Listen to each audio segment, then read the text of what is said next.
국회 입법데이트의 이익선입니다. 이번 세월호 참사 피해자들 같은 경우는 가족을 잃은 어마어마한 슬픔과 여기에 더해 생계고, 생활고까지 더해지면서 그야말로 힘든 생활을 이어가고 있습니다. 이런 재난 피해자들을 지원하는 법안이 현재 국회에서 활발히 논의되고 있는데요.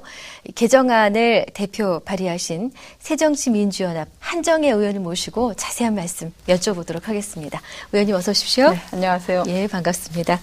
지난 5월 1일에 근로기준법, 또 고용보험법, 재난안전법 이렇게 세 가지 개정안을 동시에 발의를 하셨습니다. 네.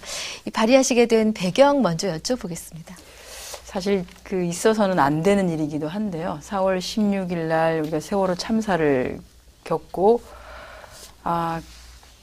그때 사실은 이게 없었다는, 이런 제도가 없었다는 사실을 몰랐었어요. 네.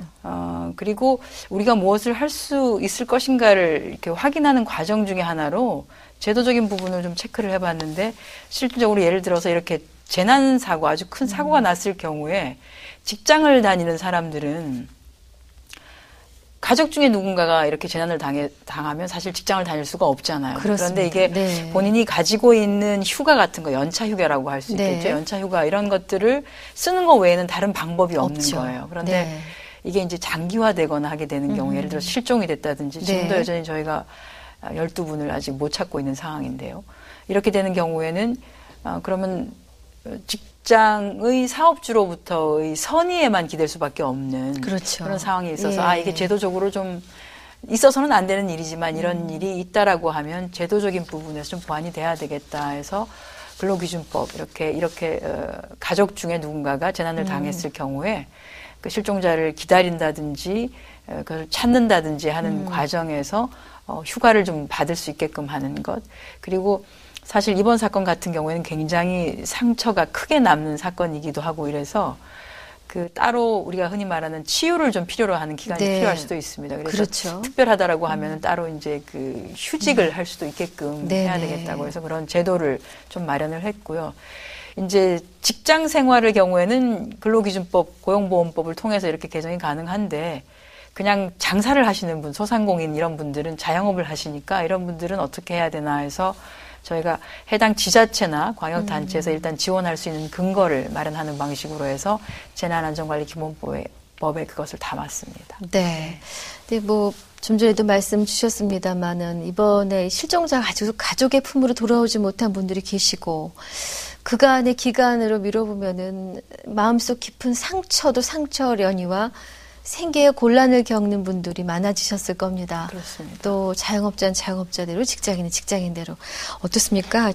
저희가 처음에 이 사건이 발생하고 난 뒤에 직장을 다니는 사람들은 어떤 방식으로 그러면 지금 직장을 스톱한 상태로 네. 저기 팽목항이라든지 진도체육관에 내려가 계시냐라고 네. 파악을 해봤더니 노동부에서 다른 아무런 법적 근거가 없으니 네. 해당 안산 지역에다가 그냥 공문을 하나 보낸 거예요. 사업주가 네. 그렇게 배려를 해줬으면 좋겠다.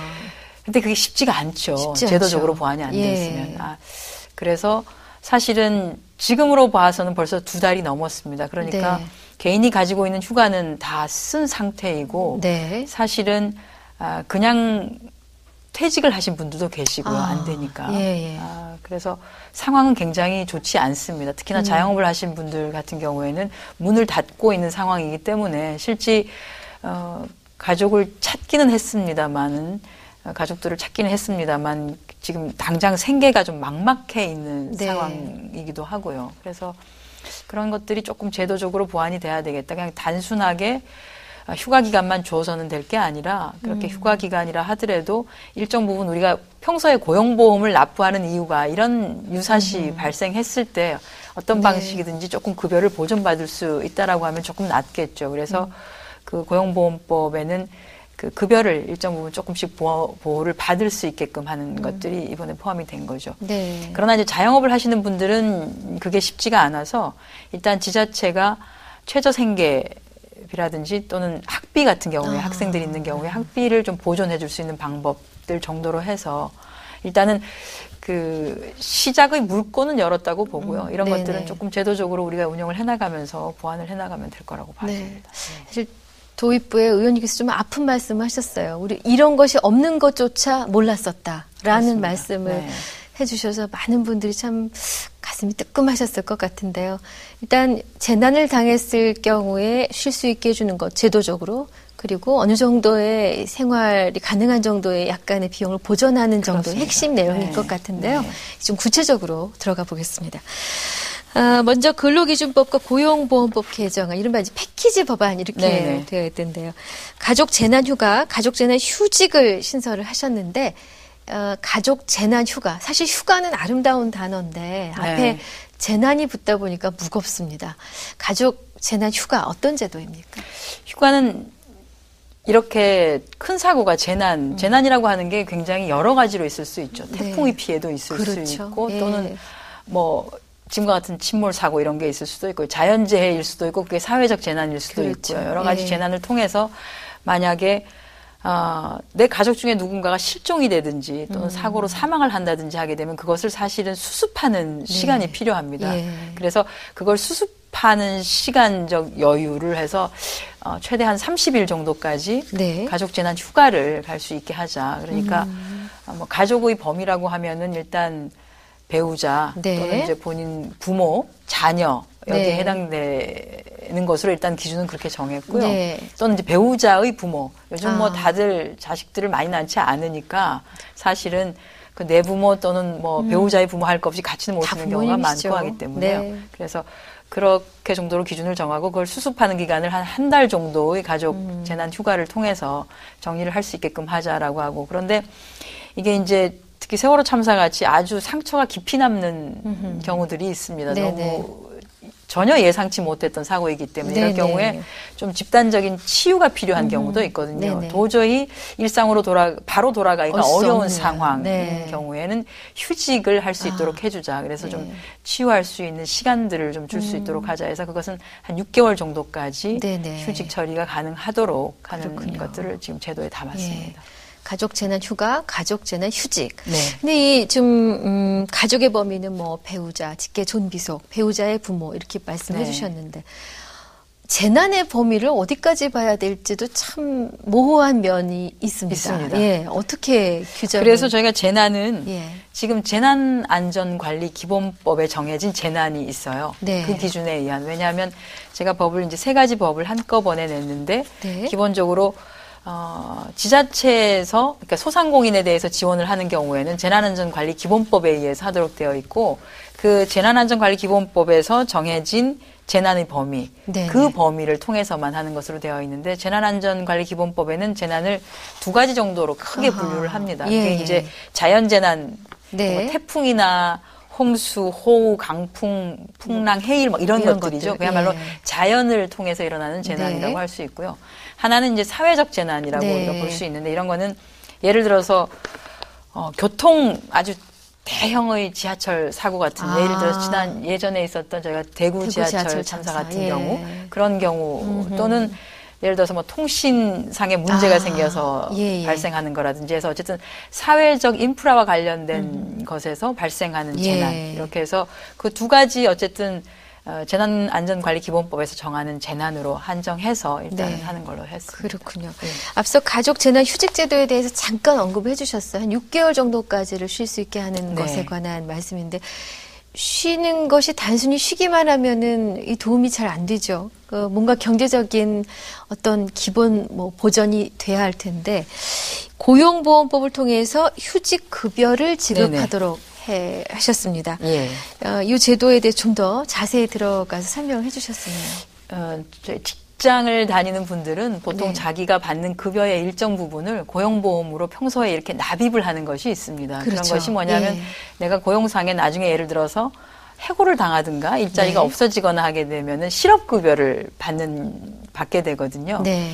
이제 마찬가지로 이런 것도 큰 재난을 통해서 내가 어떻게 보면 직장에 정상적으로 돌아가기가 어려운 상황. 그래서 조금의 치료와 치유의 기간이 필요하다고 할 때 그 네. 휴직 기간을 최대한 6개월을 두고 그 6개월 동안은 이렇게 고용보험에서 네. 마치 일정 부분 실업급여가 나가듯이 조금의 소득을 보전해주는 방식으로 하는 거죠. 그렇게 해서 또 건강한 상태로 다시 직장으로 돌아오면 네. 또 열심히 일을 해서 또 세금을 제대로 잘 납부할 수 있으니까요. 네. 그렇게 해서 그 고용보험 제도를 활용해서 네. 보존을 하는 방식을 법안에 담았습니다. 휴직급여는 사업장마다 처한 상황에 따라 조금씩 차등을 둘 수밖에 없네요. 뭐. 보통은 이제 저희가 퍼센테이지를 정해요. 그러니까 네. 평소에 내가 납입했었던 월정 급여액의 몇 퍼센트 이렇게 되는 거죠. 그렇군요. 네.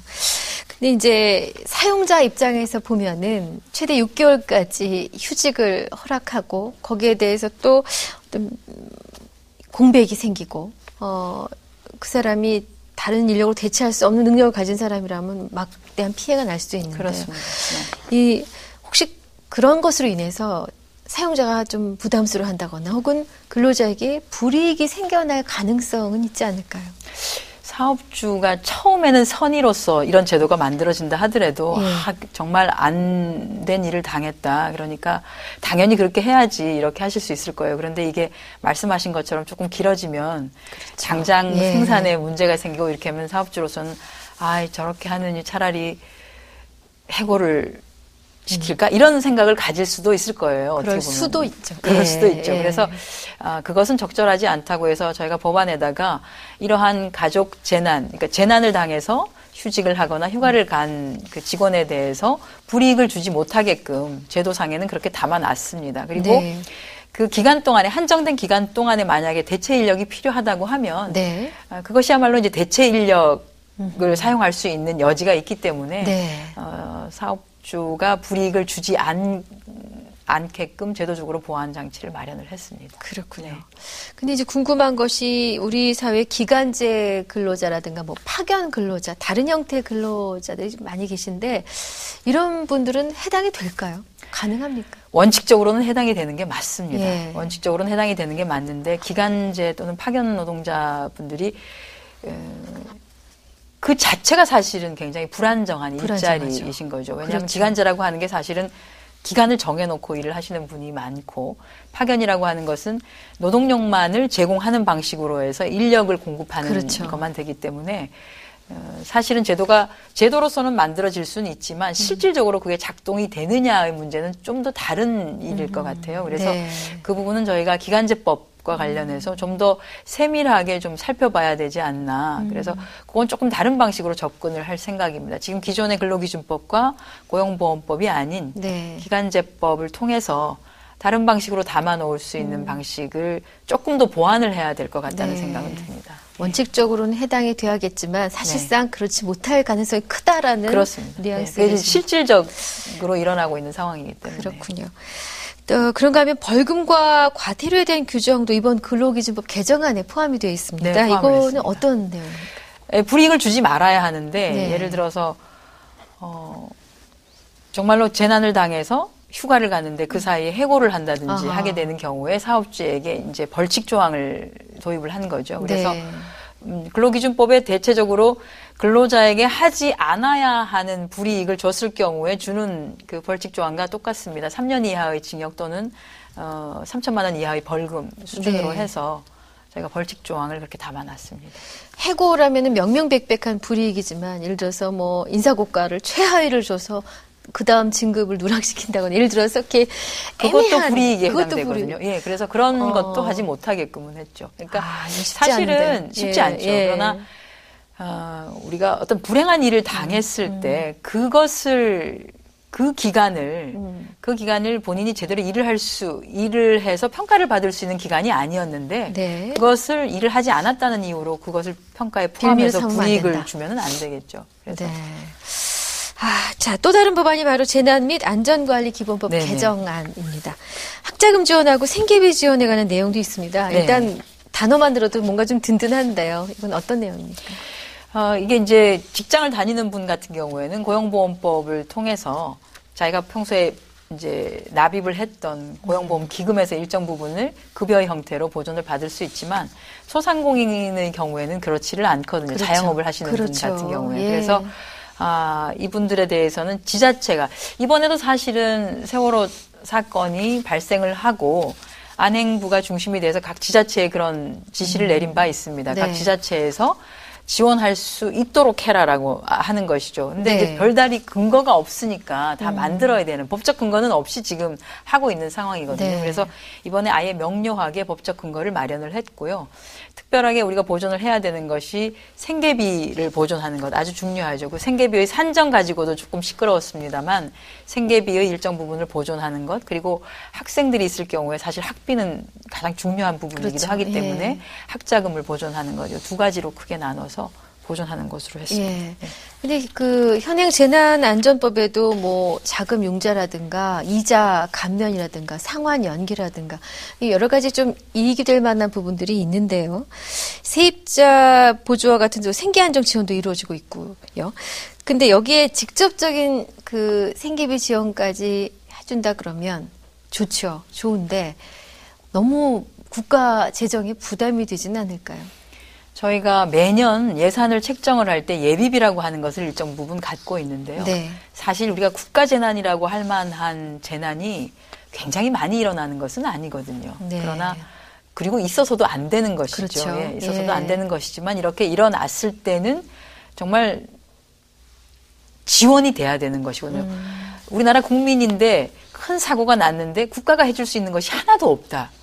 평소에 그럼 내가 왜 세금을 냈을까 이런 생각을 하지 않으시겠어요. 그렇죠. 그렇기 예. 때문에 누가 언제 어느 때 어떤 일을 당할지 모르는 상황이라고 생각한다라고 하면 우리가 평소에 예산을 짤 때 예비비를 두는 이유는 혹시라도 있을 이런 것들에서도 조금씩 배려가 돼야 된다라고 하는 차원인 것 같고요. 네. 특히나 지금 이자 감면, 뭐 이자 상환 연기 이런 것들은 제도상으로 들어가 있지만 직접적인 생계에는 도움은 되지 않는 것이죠. 어떻게 네. 보면은 당장은. 예. 그래서 그런 부분을 조금 명시하는 것이 맞다. 실질적으로 지금 세월호 참사가 있고 나니까 실제 가장 급한 것이 생계비였던 거죠. 당장은 아무 일도 할 수 없는데 네. 수입이 없어지는 상황이니 예. 그럼 뭘 먹고 살라는 그렇죠, 거냐. 그렇죠. 예, 이렇게 된 거기 때문에 최소한의 그 생계를 유지할 수 있을 정도. 그것이 어떻게 보면 이 충격을 결국은 이겨나가게 하는 원동력이 될 수도 그렇죠. 있다고 봅니다. 네, 그렇게 네. 해서 국가가 보호를 해주고 그리고 그분들이 다시 자리를 잡으면 또 열심히 일할 수 있지 않겠습니까? 그래서 그런 차원에서 보완을 가족을 잃은 슬픔, 절망의 나락으로 떨어질 때 생계의 곤란까지 겪게 되면은 정말 자칫하면 삶의 그렇습니다. 끈을 놓아버리고 네. 싶을 수도 있을 텐데 나라가 이걸 해줘야 된다. 그러면은 이 세 건의 개정안, 네. 이 처리 전망을 어떻게 보고 계십니까?